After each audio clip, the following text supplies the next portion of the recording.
Hello everyone, this is Himanshu Antwal and आज हम पढ़ने वाले हैं इकोनॉमी का एक बहुत important topic, rates and ratios. ये टॉपिक है आपका मनी एंड बैंकिंग, मुद्रा और बैंकिंग चैप्टर में आपका ये टॉपिक आएगा। ठीक है, रेट एंड रेशियोज़। इसके अंतर्गत हम ये टोटल 16 सब टॉपिक्स मैंने लिख दिए हैं। तो जैसे आपने पढ़ा होगा bank rate, repo rate, reverse repo, ये सब आपने सुने होंगे। तो इसमें जो जो कन्फ्यूज़न होती हैं मेनली हम उनको इसमें कवर करेंगे। ठीक है, कौन सी रेट बैंक और आरबीआई के बीच में यूज़ होती है, कौन सी ब्याज दर आपका कस्टमर और वाणिज्यिक बैंकों, जो नॉर्मल बैंक्स होते हैं, उनके बीच में यूज़ होती है। तो ये सारे के सारे जो कन्फ्यूज़न होते हैं उन सब चीज़ों को हम इस वीडियो में कवर करने वाले हैं। हम पूरी वीडियो में हिंदी लैंग्वेज का यूज़ करेंगे। ठीक है, और लास्ट में आपके पास नोट्स इसके प्रॉपर तैयार हो जाएंगे। आप मेरे साथ भी नोट्स बना सकते हैं या फिर टेलीग्राम चैनल ज्वाइन करके डायरेक्ट वहाँ से पूरे नोट्स ले सकते हैं। ठीक है, तो स्टार्ट करते हैं हम सबसे पहले बैंक रेट से, बैंक दर।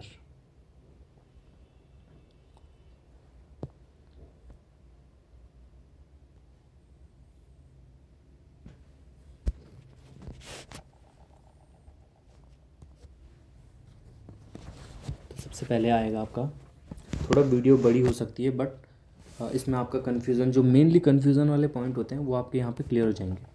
पहला आपका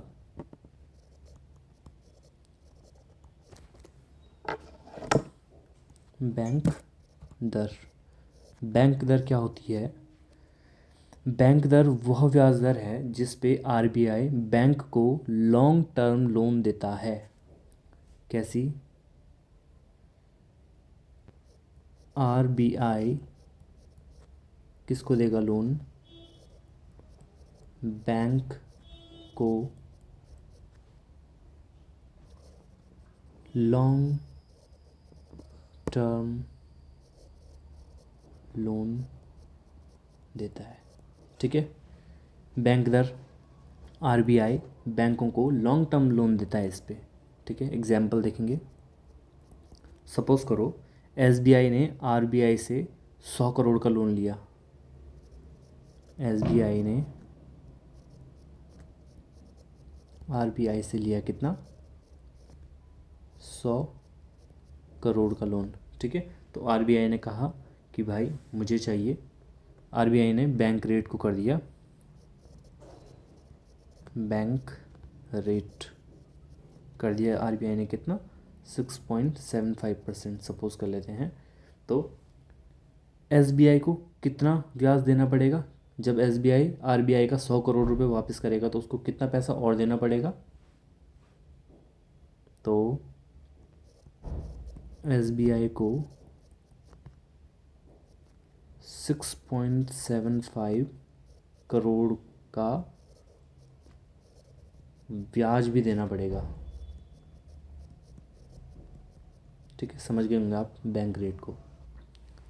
अब जब ये आपने इसमें एक काफ़ी बार सुना होगा, बहुत सारे जो ये दर होती हैं उसमें आपने सुना होगा कि गवर्नमेंट सिक्योरिटीज़ देनी पड़ती हैं, गवर्नमेंट सिक्योरिटी नहीं देनी पड़ती हैं। तो इसमें यहाँ पे कन्फ्यूज़न होता है, तो मैं बता देता हूँ आपको। गवर्नमेंट सिक्योरिटीज़, अब बैंक आरबीआई से लोन ले रहा है तो क्या बैंक रेट पे लोन लेने के लिए गवर्नमेंट सिक्योरिटीज़ देनी पड़ती हैं? नहीं, कोई गवर्नमेंट सिक्योरिटीज़ नहीं देनी पड़ेंगी आपको। तो ये कैसे होता है फिर? ये बस आपका ट्रस्ट पे होता है और आरबीआई की अथॉरिटी पे।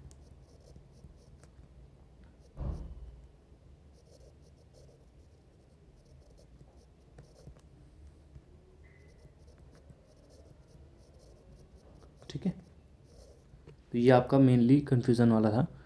तो बैंक को लॉन्ग टर्म लोन देता है आरबीआई, यानी आरबीआई देगा बैंक को यहाँ पे लोन।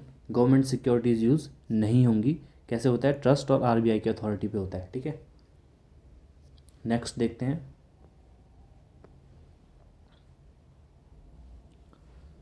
सेकंड देखते हैं, रेपो दर।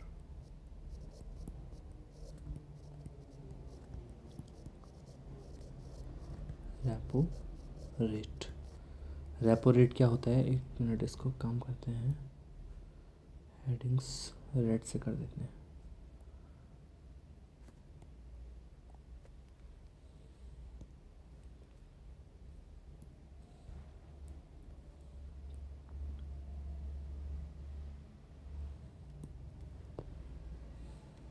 ठीक है, रेपो दर क्या होता है?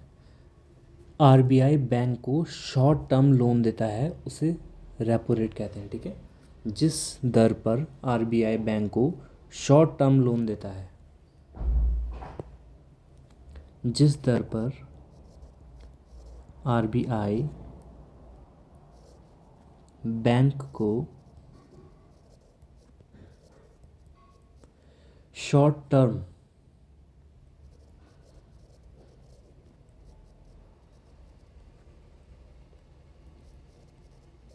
ओवरनाइट लोन देता है, उसे कहते हैं क्या? Repo rate. ठीक है, शॉर्ट टर्म लोन देता है आरबीआई बैंकों को। इसका एग्जांपल देखते हैं।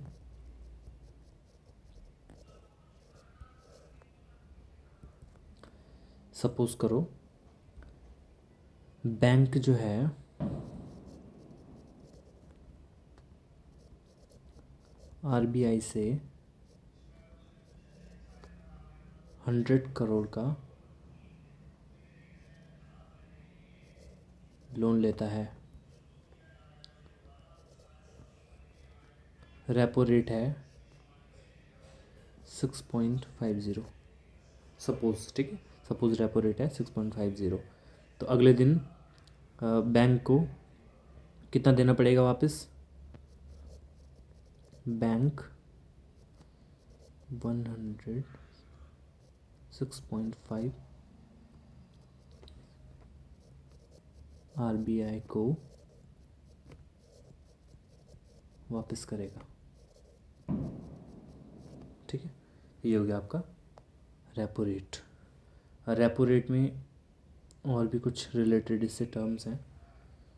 रेपो रेट के ऑपरेशंस बहुत ज़्यादा डीप नहीं पढ़ेंगे, क्योंकि फिर एक ही हेडिंग में काफ़ी ज़्यादा वीडियो लंबी हो जाएगी। अभी मेनली आपका कन्फ्यूज़न दूर करना है। अच्छा, इसमें ये चीज़ जिसमें कन्फ्यूज़न होती है, गवर्नमेंट सिक्योरिटीज़। तो गवर्नमेंट सिक्योरिटीज़ देनी पड़ेंगी इसमें। जब बैंक रेपो रेट पे आरबीआई से लोन ले रहा है 100 करोड़ का, तो उसे गवर्नमेंट सिक्योरिटी देनी पड़ेगी। यस, उसे गवर्नमेंट सिक्योरिटीज़ देनी पड़ेंगी। गवर्नमेंट सिक्योरिटी उसको गिरवी रखनी पड़ेगी आरबीआई के पास, तब जाके उसको रेपो रेट पे लोन मिलेगा। ठीक है, नेक्स्ट देखते हैं। अच्छा हाँ, इसमें हम देखने वाले थे रेपो से जुड़े ऑपरेशंस कुछ।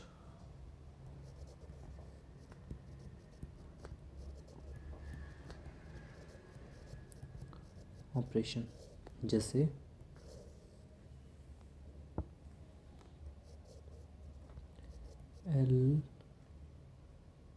LTRO, long term repo operation,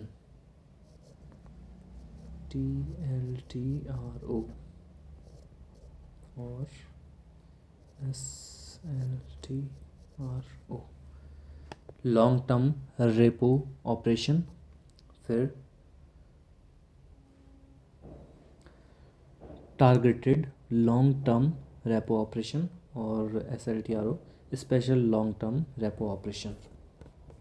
ठीक है, तो इसमें शॉर्टकट में लिखेंगे क्योंकि इस चीज़ में ज़्यादा टाइम नहीं दे सकते। नेक्स्ट उसमें देखते हैं। ये मतलब रेपो के अंदर आते हैं ये सारे। तो जो रेपो के लिए पढ़ा ना हमने कि गवर्नमेंट सिक्योरिटी देनी पड़ेगी, ओवरनाइट होता है, तो उस टाइप का ही ये भी यूज़ होगा आपका। ये सारे मतलब इस पे एप्लीकेबल होंगे वो सारे रूल्स। तो ये 1 से 3 साल के लिए जब होता है, तो तब यहाँ पे टारगेटेड में क्या होता है, लोन लेगा, पर कब लेगा?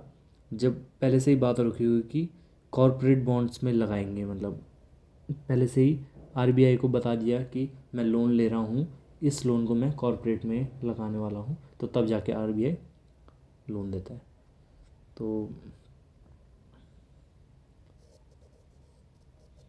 कॉरपोरेट बॉन्ड्स के हिसाब से। और ये क्या होता है, स्पेसिफाइड, कोई कोई अगर सेक्टर वीक है तो अगर आरबीआई उस सेक्टर में थोड़ा सा हेल्प करना चाहता है, तो अगर कोई बैंक बोलता है कि मैं उस सेक्टर में पैसे लगाऊंगा, तो आरबीआई क्या उसको, उस बैंक को लोन दे देता है रेपो पे। स्पेसिफिक स्ट्रेस्ड सेक्टर, ठीक है। तीनों जो भी ये जो तीनों हैं, ये तीनों ऑपरेशंस, इनमें गवर्नमेंट सिक्योरिटीज़ गिरवी रखनी पड़ती हैं लोन लेने के लिए।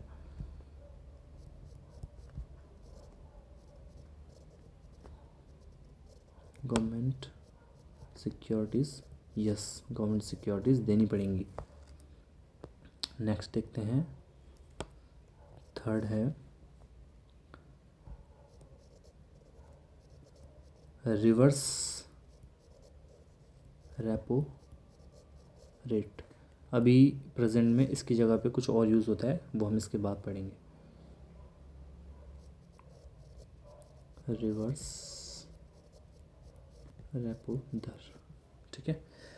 जिस दर पे बैंक आरबीआई के पास पैसा जमा करता है, अब यहाँ पे उल्टा हो जाएगा।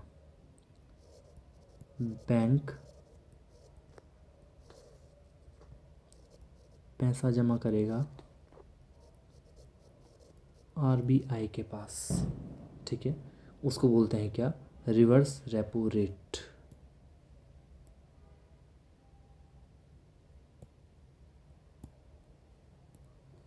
ठीक है, बैंक क्या है, पैसा जमा करेगा आरबीआई के पास, गवर्नमेंट सिक्योरिटीज़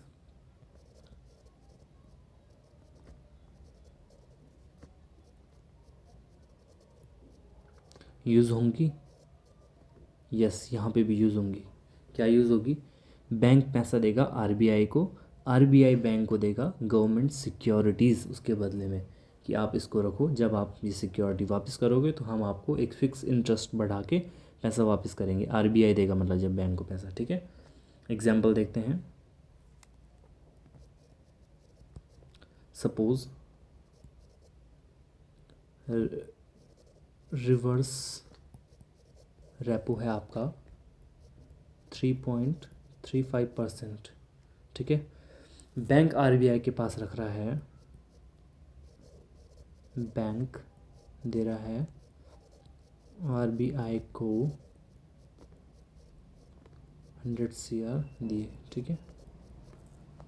तो आरबीआई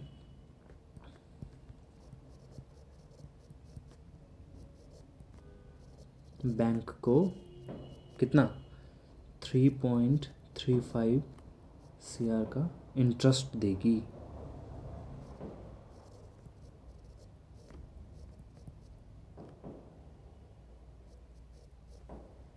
ठीक है। गवर्नमेंट सिक्योरिटीज़, गवर्नमेंट सिक्योरिटीज़ इसमें यूज़ होती हैं, ठीक। नेक्स्ट देखते हैं,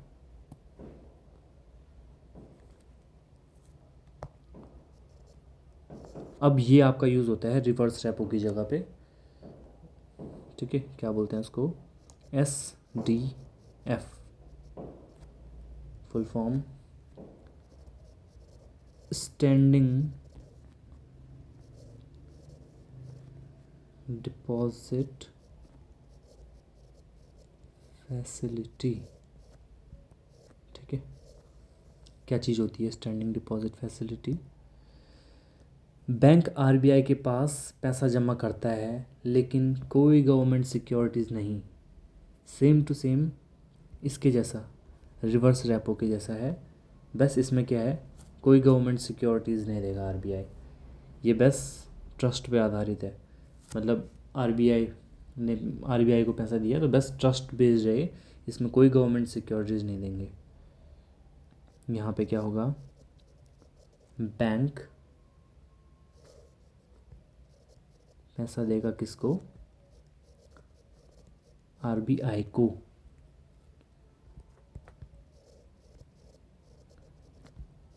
गवर्नमेंट सिक्योरिटी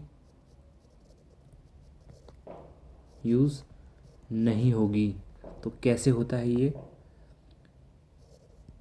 केवल ट्रस्ट पर आधारित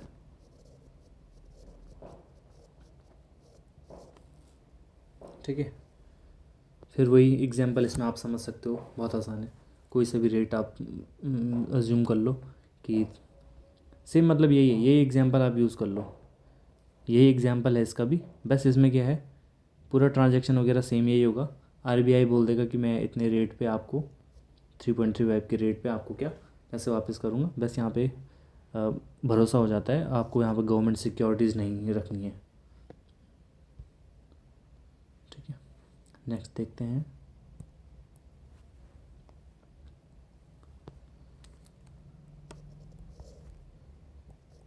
MSF marginal standing facility.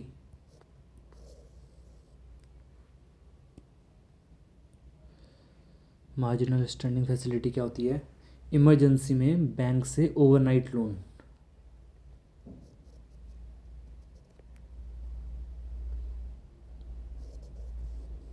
Emergency में बैंक आरबीआई से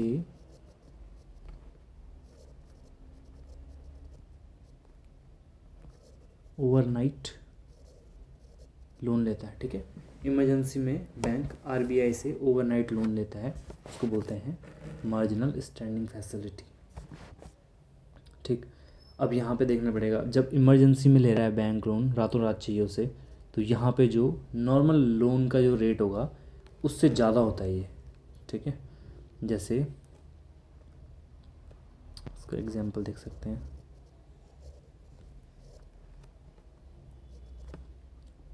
सपोज करो रेपो रेट है 6.5%।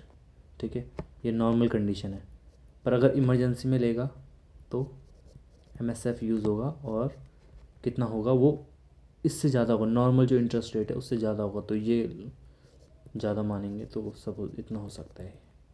ठीक है, इससे कम जो नॉर्मल रेट है उससे ज़्यादा ही होगा एमएसएफ, क्योंकि एमएसएफ यूज़ हो रहा है इमरजेंसी में। ठीक, गवर्नमेंट सिक्योरिटीज़, अब जब इंटरेस्ट रेट है नॉर्मल, ठीक है, इमरजेंसी में बैंक लेगा आपका आरबीआई से ओवरनाइट लोन। इसमें गवर्नमेंट सिक्योरिटी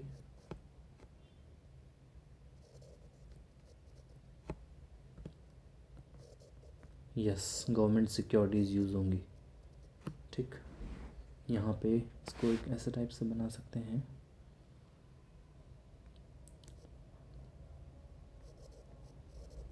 आरबीआई बैंक को देगा पैसा।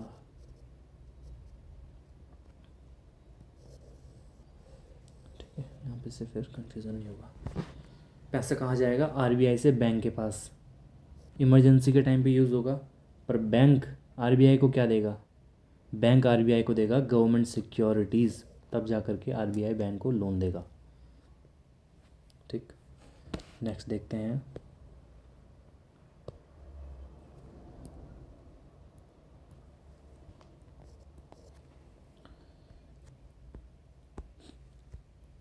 BPLR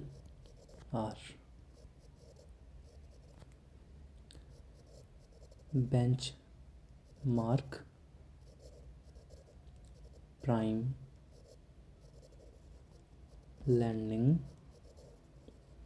rate.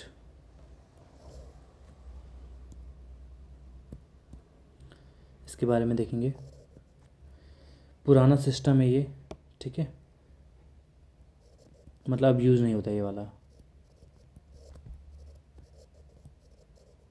क्या था इसमें, जो बैंक है ना वो अपने कुछ खास उनके कस्टमर्स हैं उनको सस्ते रेट पे क्या लोन देता था।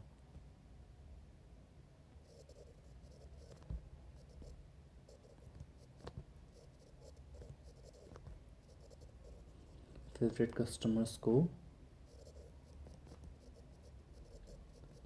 सस्ता लोन कौन देता था? बैंक। यहाँ पे बैंक पैसा देगा कस्टमर्स को। अब क्योंकि ये पुराना तरीका था, कुछ ट्रांसपेरेंसी भी नहीं थी इसमें, ठीक है, और स्पेशल कस्टमर कौन होंगे? वही जिनके पास ऑलरेडी पैसा ज़्यादा है, तो बैंक उन्हीं की तरफदारी करता है। तो इसमें क्या है प्रॉब्लम? ट्रांसपेरेंसी नहीं थी इसमें, और दूसरा क्या, रिच जो लोग थे उनको फ़ायदा था, इसलिए अब ये बंद कर दिया है। मतलब प्रैक्टिकली ये वाला यूज़ होता नहीं है। क्या यूज़ होता है वो हम पढ़ेंगे आगे। 7th, base rate. अब ये यूज़ होता है, इससे भी एक्चुअली इसके बाद वाला यूज़ होता है, पर बेस रेट इससे BPLR से ज़्यादा ट्रांसपेरेंट है। देखते हैं बेस रेट क्या होता है। अब ऊपर क्या दिक्कत हो रही थी कि बैंक अपने फेवरेट कस्टमर को कुछ भी वो किसी भी इंटरेस्ट पे क्या पैसा दे दे रहा था, ठीक है, तो वहाँ पे फ्रॉड होने के चांसेस ज़्यादा हैं, तो इसलिए बेस रेट होता है। बेस रेट क्या है? मिनिमम रेट है जिससे कम पर बैंक लोन नहीं दे सकता। मिनिमम रेट जिससे कम पर बैंक लोन नहीं दे सकता, ठीक है। एग्जाम्पल देखते हैं इसका। सपोज करो बेस रेट है 8%, तो अगर कोई कस्टमर बैंक के पास आया लोन लेने के लिए, तो बैंक उसको कितने रेट पे इंटरेस्ट देगा? सॉरी, कितने इंटरेस्ट रेट पे लोन देगा? तो लोन जो होगा वो आपका या तो ज़्यादा होगा या फिर होगा इक्वल किसके? बेस रेट के, ठीक है। अब इस बेस रेट को भी रिप्लेस कर दिया है नेक्स्ट वाले रेट से, तो देखते हैं वो क्या चीज़ है। नेक्स्ट वाला रेट देखेंगे।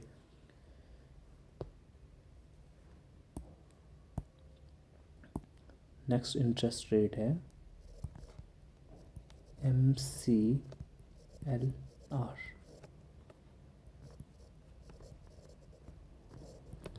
Marginal cost of landing rate, ठीक है। अब बेस रेट में क्या प्रॉब्लम हो रही थी कि जब बेस रेट को डिसाइड करते हैं तो उसमें एवरेज एसेट देखे जाते हैं कि बैंक के पास इतना पैसा है और इतना पैसा यहाँ से आया, तो मतलब एवरेज वहाँ पे अंदाज़ा लगाया जाता है, उसके हिसाब से बेस रेट को तय किया जाता है। पर MCLR, marginal cost of landing rate, इसको जब निर्धारित करते हैं तो बाकी फैक्टर्स भी देखे जाते हैं, ठीक है, लाइक रेपो क्या है, बैंक कॉस्ट क्या है, अब लोन देने में क्या क्या आपका एक्सपेंसेस आ रहे हैं, तो ऑपरेटिंग जो एक्सपेंसेस होंगे वो सब भी इंक्लूड होते हैं इसमें, ठीक है। इसको क्या लिख सकते हैं डेफिनेशन में? लोन इंटरेस्ट तय करने का मॉडर्न सिस्टम है, ठीक है। ये डिपेंड करता है किस किस पे, मतलब ये अलग अलग फैक्टर्स पे डिपेंड करके सब फैक्टर्स को देखा जाता है, उसके बाद डिसाइड किया जाता है कि है ये भी बेस रेट ही, बेस रेट ही है ये, बट इसमें क्या है, ज़्यादा फैक्टर्स को कंसिडर किया जाता है MCLR में, तब जा कर के क्या कोई भी बैंक इंटरेस्ट की जो दर है वो तय करता है कि हम अपने कस्टमर को इतने इंटरेस्ट पे लोन देने वाले हैं, ठीक है। तो डिपेंड करता है किस पे, अलग अलग फैक्टर, जैसे रेपो रेट क्या चल रहा है उस टाइम, और बैंक कॉस्ट क्या है, और आपका ऑपरेटिंग एक्सपेंसेस क्या क्या हैं, ठीक है। तो उसके हिसाब से एक रेट तय किया जाता है। इसका एग्जांपल देखते हैं। ठीक है, सपोज़ करो MCLR, इन सब चीज़ों को, repo rate, bank cost, operating expense, इस सब को देखा और बैंक को लगा कि 8% तो हमें लगभग चाहिए, तब जा कर के बैंक प्रॉफिट कर पाएगा। ठीक है, तो इसमें क्या 8 से, अगर अगर अलग अलग कस्टमर्स आ रहे हैं, अलग अलग चीज़ों के लोन ले रहे हैं, तो बैंक अपने हिसाब से इसमें मिनिमम 8% रखेगा, इससे ज़्यादा भी रख सकता है। ठीक है, सपोज़ करो कोई होम लोन लेने आता है, तो उसको 8% और 8% प्लस पे, मतलब प्लस पे देगा ऑब्वियस है, क्योंकि 8% में तो उसके खर्चे ही निपटेंगे सारे, है ना, इतना तो उसने डिसाइड किया है, तो 1 या 2% ऊपर ही देता है। तो वो मान के चलो कि आपको 8+1% पे इंटरेस्ट देगा। नेक्स्ट देखते हैं कितने हो गए, 8।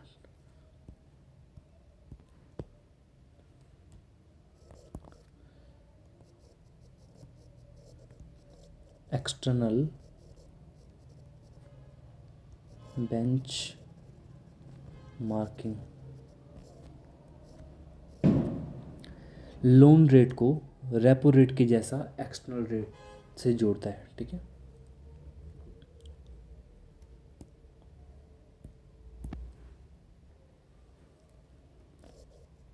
जो लोन रेट है ना आपका,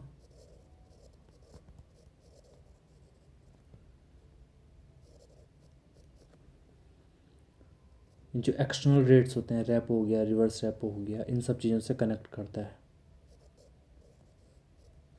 ये जो मैंने यहाँ पे बताया ना आपको, MCLR तो 8% है।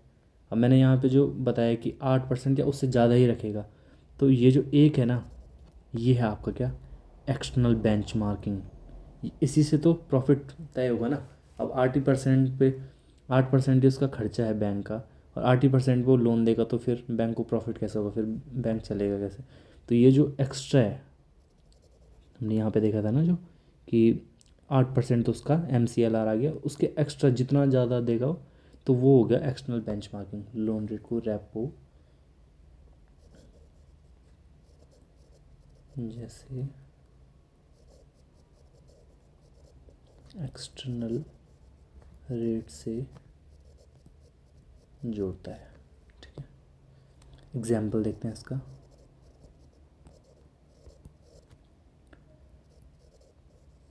रेपो है आपका 6.5%। ठीक है, तो 6.5% तो बैंकों के लिए है ये रेट। ठीक, तो अगर कोई बैंक के पास लोन लेने आएगा, तो बैंक उसको ऑब्वियस से ज़्यादा पे ही देगा, तो लोन उसको कितने पे मिलेगा, रेपो प्लस, अब बैंक अपने हिसाब से उसको डिसाइड करेगा, 2% ज़्यादा पे, 3% ज़्यादा रेपो से, तो सपोज़ करो 2%, तो टोटल कितना हो गया 6.5 प्लस 2, तो बैंक लोन देगा 8.5% के इंटरेस्ट रेट पे। ठीक है, नेक्स्ट देखते हैं। अभी ये वाला जो है वो US में यूज़ होता है, इंडिया में यूज़ नहीं होता ये। ट्रेजर ट्रेजर रेट, ठीक है, इसको बोलते हैं ट्रैप। ये एक टाइप का ट्रैप होता है। कैसा ट्रैप है देखते हैं इसमें। इसमें क्या होगा, आपको जब स्टार्टिंग होगी ना, शुरुआती कुछ साल होंगे,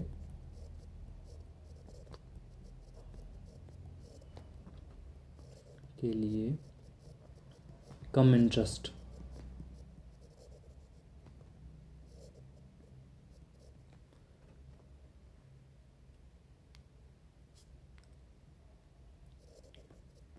ब्याज दर, बाद में ज़्यादा। ठीक है, एक बार जब कस्टमर उस ट्रैप में फंस गया, तो बाद में इंटरेस्ट रेट के बढ़ जाता है। एग्जाम्पल,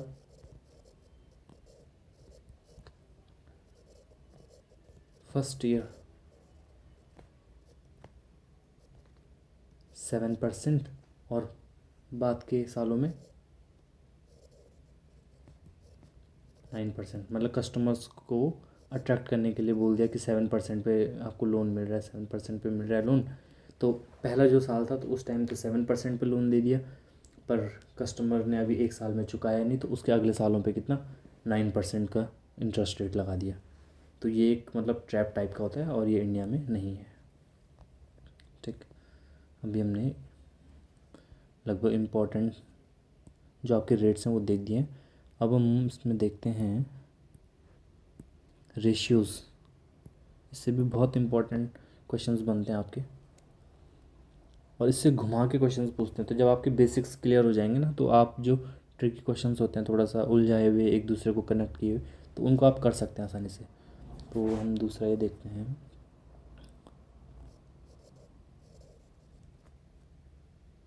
रेशियोज़, अनुपात।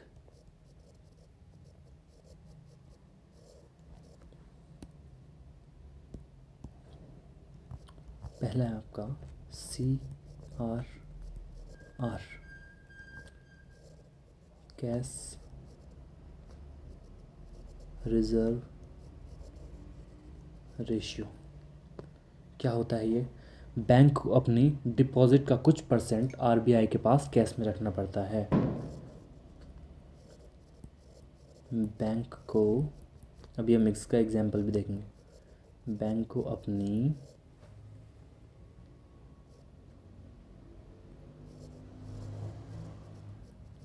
डिपॉजिट्स का कुछ परसेंट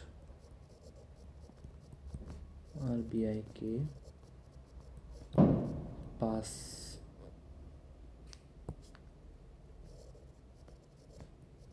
कैश में रखना पड़ता है। ठीक है, इसका एग्जांपल देखते हैं। सपोज करो बैंक के पास टोटल डिपॉजिट है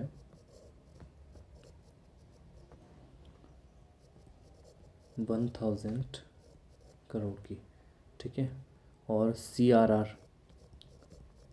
कैश रिजर्व रेशियो है 4.5% का। तो ये जो बैंक है जिसका 1000 करोड़ का टोटल डिपॉजिट है, वो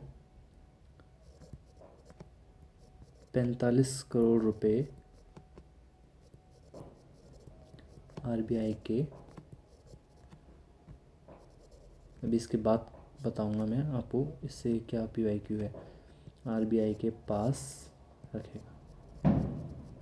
ठीक है, कैश में। और इसमें PYQ देखते हैं क्या आया था, कन्फ्यूज़न करने के लिए आया था कि जो CRR है उस पर अब इसने 45 करोड़ RBI के पास रखे, तो क्या इसको इंटरेस्ट मिलेगा इस 45 करोड़ पे? नहीं। CRR पर कोई इंटरेस्ट नहीं मिलता। ठीक है, तो ये आपका PYQ है, ये एग्ज़ाम में आ रखा है। अब हम देखते हैं नेक्स्ट। इसमें एक टेक्निकल वर्ड, मैंने वो कोई रेशियो वगैरह नहीं है, वो एक टेक्निकल वर्ड है जो आपका यूज़ होगा, के लिए यहाँ पे लिख देता हूँ मैं। ये जो डिपॉजिट्स हैं ना, ये जो डिपॉजिट्स हैं इसको बोलते हैं NDTL। फुल फॉर्म क्या होगी इसकी? Net demand and time liability. क्या चीज़ होती है वो मैं भी आपको बताता हूँ। ठीक है, आप जितने भी रेशियोज़ देखोगे ना, वो कैसे डिसाइड होते हैं, वो NDTL के रेफरेंस में ही डिसाइड होते हैं कि NDTL का इतना परसेंट होगा CRR। SLR आपने सुना होगा, NDTL का इतना परसेंट होगा SLR। ठीक है, तो जो भी आपके रेशियोज़ होते हैं वो मोस्टली NDTL की रिस्पेक्ट में ही डिसाइड होते हैं। तो CRR NDTL का कुछ प्रतिशत होगा। सपोज़ करो बैंक के पास, बैंक का जो NDTL नेट डिमांड और टाइम लाइबिलिटी है वो 100 करोड़ है, तो फिर जो CRR होगा तो वो ऐसे डिसाइड होगा। ठीक है, देखते हैं इसको।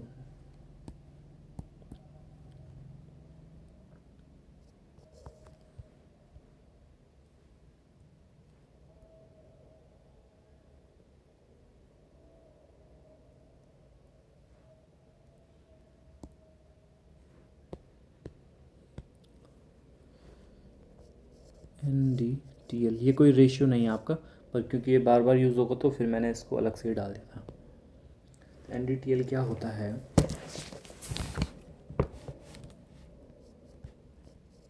Net demand and time liabilities. कितने टाइप का ये हो सकता है?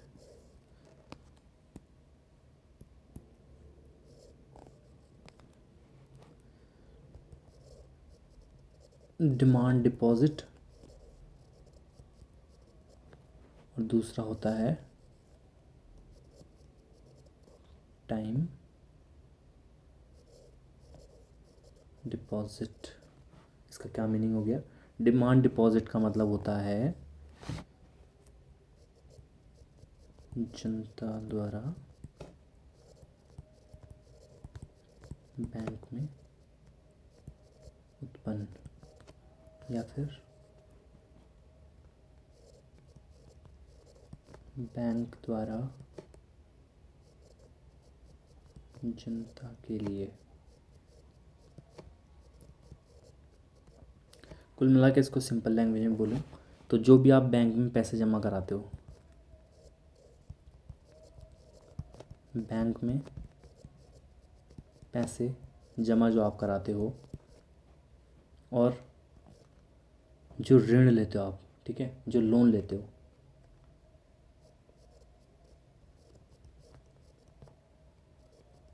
तो हमने क्या कहा यहाँ पे? जनता के द्वारा बैंक में उत्पन्न। तो जनता कैसे करेगी उत्पन्न? बैंक के पास पैसे जमा करा के। बैंक द्वारा जनता के लिए उत्पन्न, तो बैंक कैसे उत्पन्न करेगा?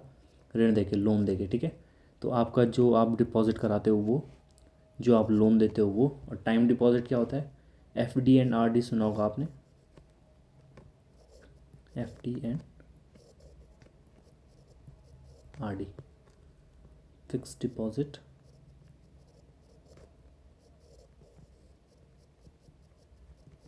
और दूसरा होता है आपका रिकरिंग डिपॉजिट, ठीक है। तो इसकी जो पूरी वैल्यू होती है, इसकी जो पूरी वैल्यू होती है ना, ये होता है आपका क्या? NDTL। और इसी आधार पे आपके सारे के सारे रेशियोज निर्धारित किए जाते हैं कि CRR कितना होगा, SLR कितना होगा, ठीक है। तो क्या क्या आता है NDTL में? जो आपने बैंक के पास पैसे जमा करा रखे हैं, प्लस जो बैंक ने आपके लिए लोन के लिए, जो बैंक ने आपको लोन दिया वो पैसा आपके अकाउंट में, मतलब उसने क्रेडिट किया है जो पैसा, वो पैसा। फिक्स डिपॉजिट FD का जो उसके पास आता है पैसा, और RD का जो उसके पास पैसा है। तो इस सब को जब टोटल करते हैं तो वो बनता है क्या? NDTL, net demand and time liability, ठीक है। ये यूज़ होता है तो इसलिए मैंने इसको भी डाल दिया था।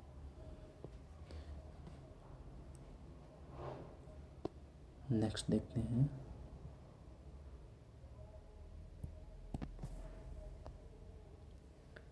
SLR,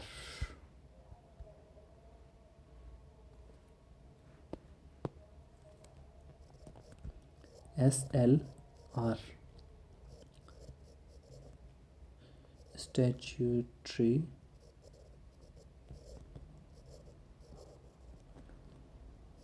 liquidity ratio. क्या होता है इसको देखते हैं। डिपॉजिट का कुछ परसेंट गवर्नमेंट सिक्योरिटीज़ या फिर गोल्ड में रखना पड़ता है,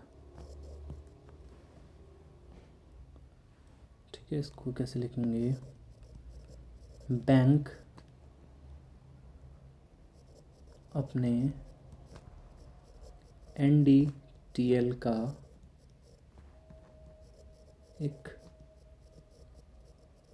निश्चित भाग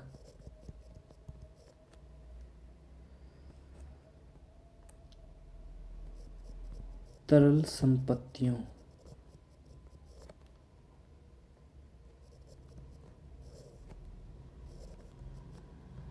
के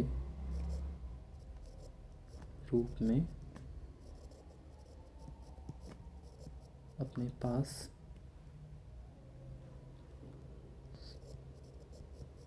रखता है। ठीक है, तो ये जो निश्चित भाग है मतलब कितना रखना है, ये कौन डिसाइड करेगा? कौन करेगा डिसाइड? ऑब्वियस है आरबीआई करेगा डिसाइड। लिख देता हूँ याद रखने के लिए, आरबीआई डिसाइड करेगा कि कितना आपको एक निश्चित भाग तरल संपत्ति के रूप में अपने पास रखना है। कितना रखना है मतलब आपको अपने पास तरल संपत्ति के रूप में।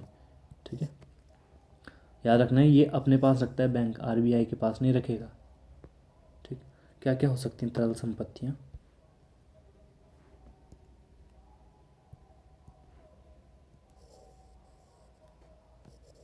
जैसे नकद, कैश में रख सकते हैं वो पैसे। ठीक है, गोल्ड, सोना रख सकता है। तीसरा,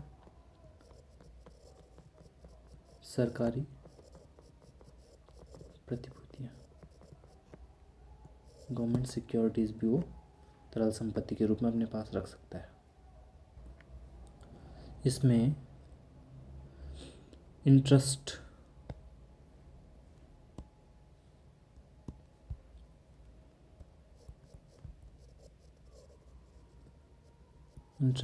मिलता है। क्यों? आरबीआई नहीं देगा इसमें इंटरेस्ट। ठीक है, आरबीआई नहीं देगा इंटरेस्ट। इंटरेस्ट कौन देगा? एसबीआई, सॉरी, ये इंटरेस्ट इसमें मिलता है। क्यों? क्योंकि इसमें बड़ा भाग जो है सरकारी प्रतिभूतियाँ होती हैं।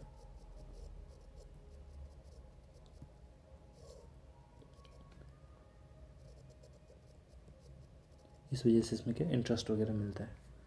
ठीक है, नेक्स्ट देखते हैं।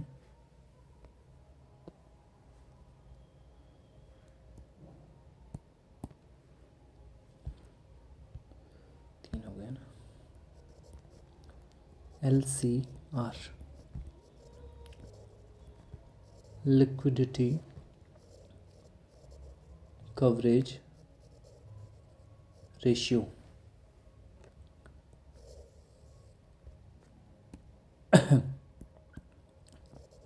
इजी है ये भी। 30 दिन की इमरजेंसी के लिए हाई क्वालिटी लिक्विड एसिड रखने पड़ते हैं।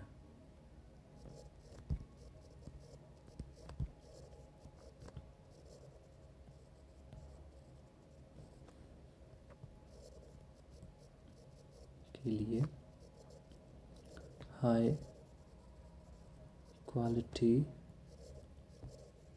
Liquid acids. ठीक है, ये आपका बेसल 3 मानकों के आधार पे, या इसको बोलते हैं बेसल 3 मानकों से संबंधित है।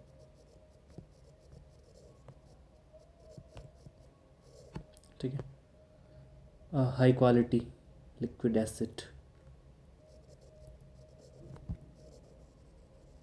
हाई क्वालिटी लिक्विड एसिड्स क्या चीज़ हो सकती हैं? ये ऐसा होगा जो इजीली अवेलेबल हो, क्योंकि इमरजेंसी के लिए चाहिए, इजीली अवेलेबल हो। ठीक है, इमीडिएटली मिल सके,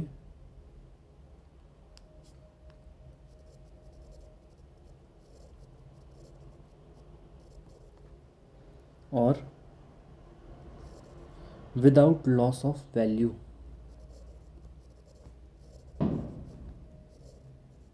लॉस ऑफ वैल्यू। ठीक है, आपको तुरंत मिल पाए, तुरंत मिल पाए, आराम से मिल जाए, और कुछ मतलब इमरजेंसी में चाहिए तो इसलिए लॉस भी ना हो।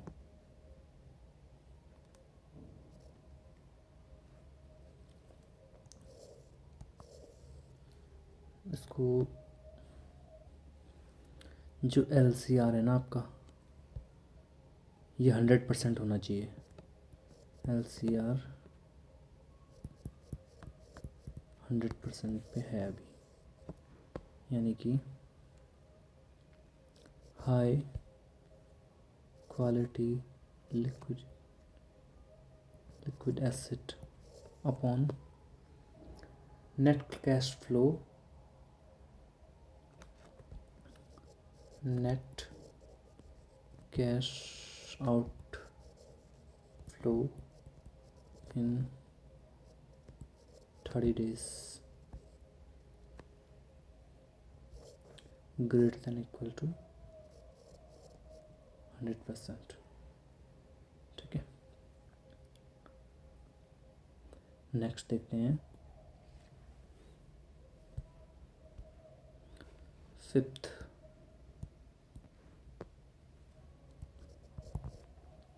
CRAR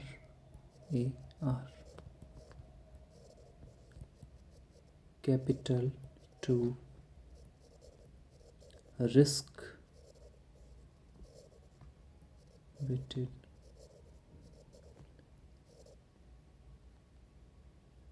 assets ratio.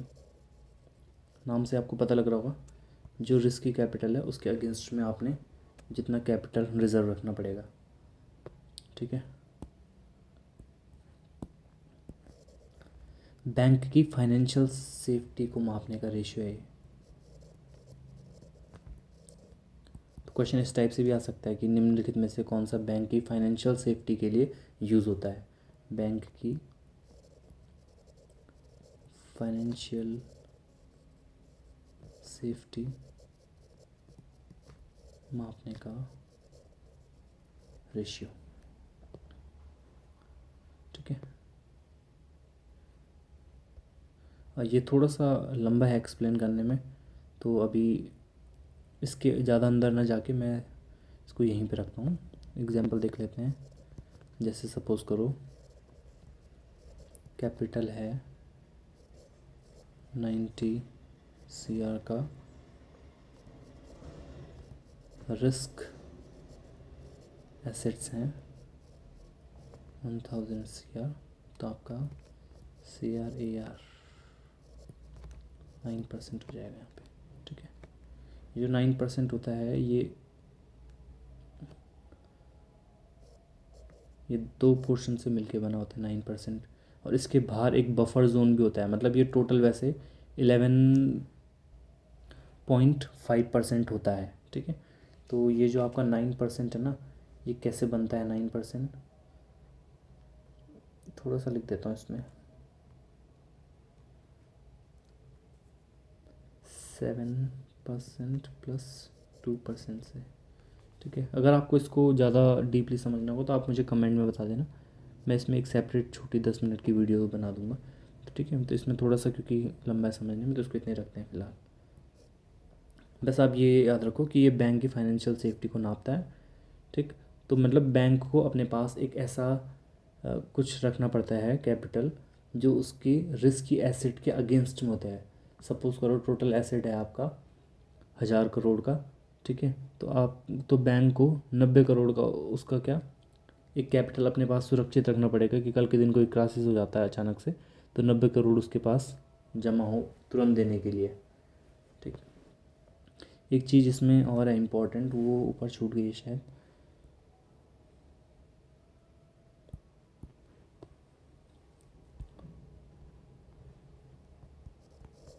Money multiplier, मुद्रा गुणक उसको बोलते हैं। मनी मल्टीप्लायर, मुद्रा गुणक। मनी मल्टीप्लायर को कैसे निकाला जाता है, पहले इसके बारे में थोड़ा सा देख लेते हैं डेफिनेशन। ये जो है ना, ये आपका एक टाइप से वैल्यू बताता है रुपए की, कि 1 रुपये की कितनी वैल्यू आएगी। तो इसको ऐसे लिख सकते हैं, 1 रुपये से कितनी मनी क्रिएट होगी। ठीक है, कितनी मनी क्रिएट होगी, तो ये भी रुपए में ही होगी, पर उसको ये ना, मैंने कहा ये वैल्यू बताएगा, मतलब आपकी एक टाइप से। जैसे इसके जो फॉर्मूले हैं ना, वो ज़्यादा इम्पोर्टेंट है। तो अगर सिर्फ बैंक को CRR रिज़र्व रखना है, CRR क्या था, देखो ऊपर CRR है आपका कैश रिज़र्व रेशियो। अगर बैंक को सिर्फ इतना ही जमा रखना है अपने पास, तो जो मनी मल्टीप्लायर होगा उसकी वैल्यू होगी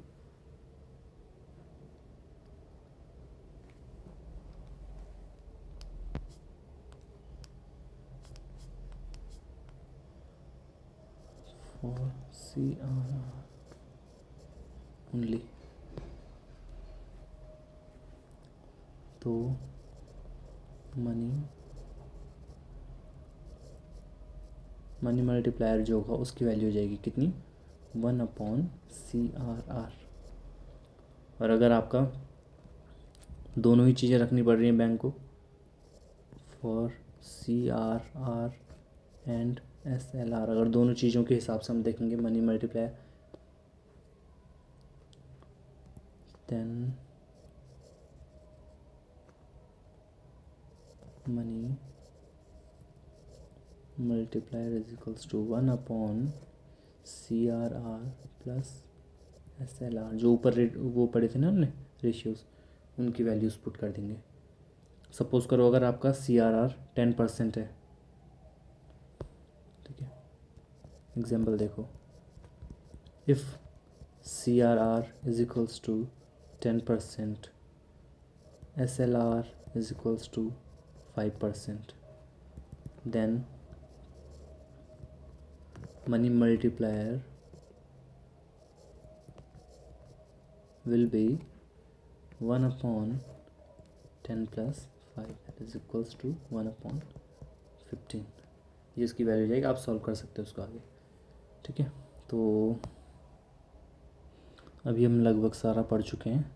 एक समरी टाइप का बना देते हैं इसमें लास्ट में कंक्लूजन के लिए, जहाँ पे कन्फ्यूज़न होने के चांसेस हैं वो आपका इसमें कवर हो जाएगा, ठीक है। तो फटाफट से इसको कर लेते हैं एक बार, ब्लू कलर यूज़ करते हैं इस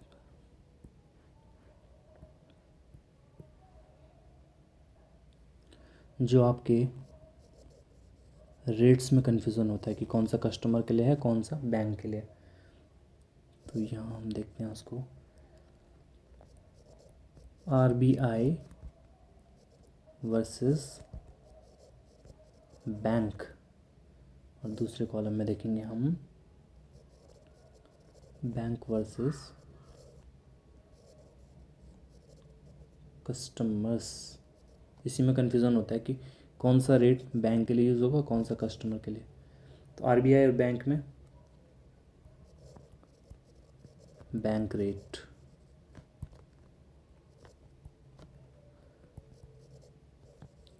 रेपो रेट, रिवर्स रेपो और MSF। Bank to customer,